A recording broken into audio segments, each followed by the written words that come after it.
The cards are dealt the other way now, and for the last time, no more shuffling.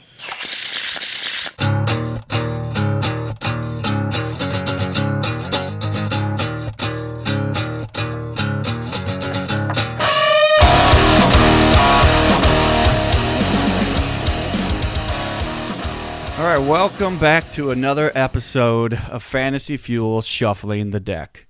I'm Tom Tuttle, and today we're going to be talking about a random player from the Chicago Bears.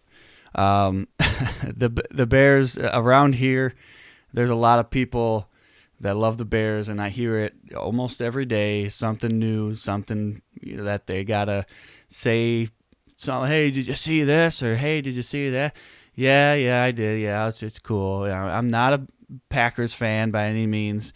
I'm not a Bears fan, but I'm stuck right in Wisconsin, so I get to hear it from both people. So without any further ado, let's get on to the random player from the Chicago Bears. All right, well, that random player is going to be Allen Robinson. He didn't do that good last year. I mean, I know he had an injury bug, and he was trying to get through some injuries last year, and it wasn't all that. It wasn't very good for him. He ended up with like 6 targets per game, which isn't horrible. It's not great though. It's not something that you would see out of a number 1 wide receiver, and he's the best receiver on that team. And he's not producing a number 1 wide receiver for that team. He's likely right now like a flex option. I mean, at least last year he was, because if you look at it, he had 160 points, which is like 46th last year for wide receivers. And if you sort it by average, which, I like, a lot of people, they say, well, why do you always sort things by average? Well, I sort things by average to get a better picture of how the player is performing on a weekly basis as opposed to just an entire year.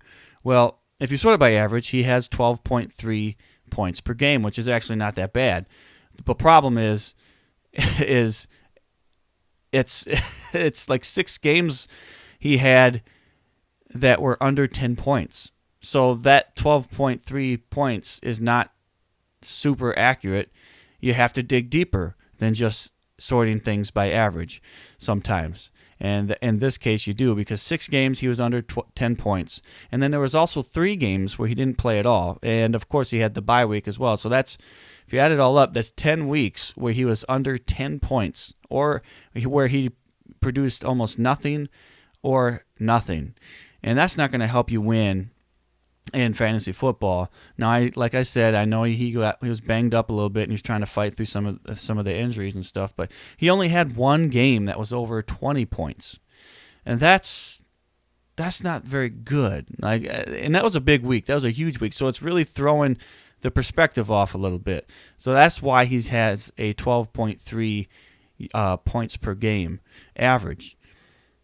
And if you want to look at it in a different aspect, it's like, yes, he can be good. He has proven to be a number 1 wide receiver in fantasy football. He was one of the best in 2015, where he had 80 receptions, 1,400 yards, and 14 touchdowns. That's pretty awesome. I mean, you're not going to get much better than that, ever. I mean, that's what you want out of a fantasy football wide receiver. But then if you compare that to last year, he only had 56 receptions, 754 yards, and only 4 touchdowns. That is a considerable, drastic distance away from what he did in 2015.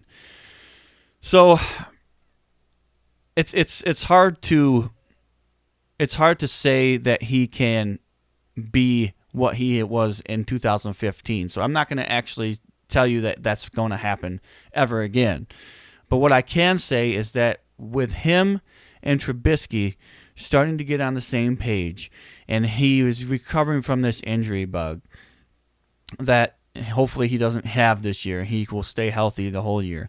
I can see him being a number 2 wide receiver, even stretching it to the very, very limit, is a low-end number 1. I don't think that's going to happen. I think he's probably a mid-tier number 2 wide receiver. But the problem there is I could absolutely see him being a flex option again, just like he was last year, because that's what he was. He was just a flex option. He wasn't good enough to be a number 2, and he definitely wasn't good enough to be a number 1.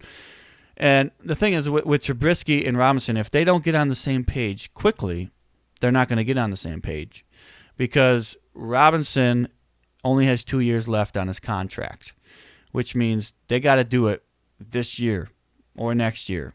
And honestly, I think that if Robinson doesn't prove to be a number 1 receiver within the time frame of his contract, I don't think he's going to be. I think that at that point you can probably just set aside all of your expectations on Robinson and say, I'm not going to get him in fantasy football ever again. But I honestly think he's going to be halfway decent. I think he'll be a number 2 wide receiver, which means he will be fantasy relevant. I mean, he was relevant. I mean, if you're a flex option, you're relevant, but he's a number 1 receiver. You have to get more than that if you're a number 1 receiver on a football team. And I expect him to get somewhere in the mid second round, not second round, number 2 receiver this year. Let's also remember that he's still young. If you think of Allen Robinson, you think of immediately your mind goes, oh, this veteran guy that has been playing a long time, that knows how to play the game. Well, you know what?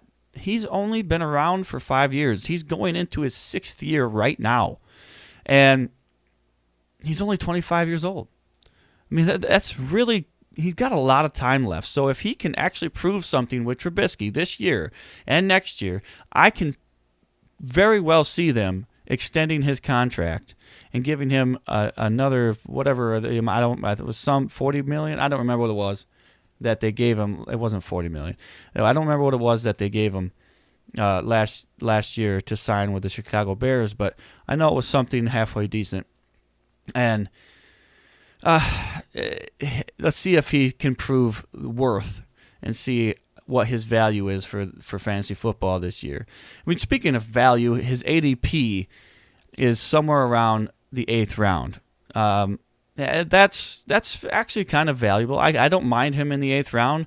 In the 8th round, you're looking for a wide receiver that can give you something, and I believe he can give you something this year. I don't know if you can get him any later than the 8th round. That's really a good value.